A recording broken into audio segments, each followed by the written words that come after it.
Hello everyone, in this lecture we'll be discussing about HTML audio. So the HTML audio element is used to play an audio file on a web page. The HTML audio element, as we have studied about the video element in the previous lecture.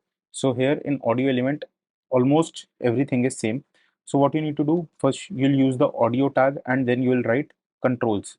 Now you could select the source of the audio file and what is the type of the audio file that you used to play like in video element. So now let us see how the HTML audio file works. So the controller attribute adds control like play, pause and volume. The source element allows you to specify alternative audio files which the browser may choose from.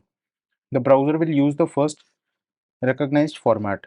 Now you could also use autoplay. So as in video, when a video was played in autoplay, so in the same procedure you could also play the audio file but just by writing autoplay after the controls.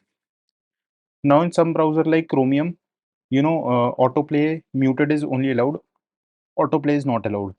So what you can do here, you can write audio controls autoplay muted. So what will happen, let us see. This audio file will be played on its own, but it will be played muted. Now if somebody unmutes it, then he'll be able to listen it and all the controls will work like playback speed, etc. So this is how it will work.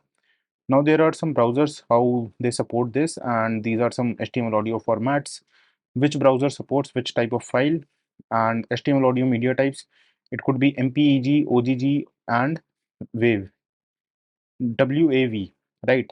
Now talking about HTML audio methods, properties and events. The HTML DOM defines methods, properties and events for the audio element. This allows you to load, play and pause audios as well as set duration and volume. There are also DOM events that can notify when an audio begins to play, is paused, etc. You know, these are all DOM events, and these are the HTML audio tags that are audio and source. So this is how you could use and add an audio file to your web page.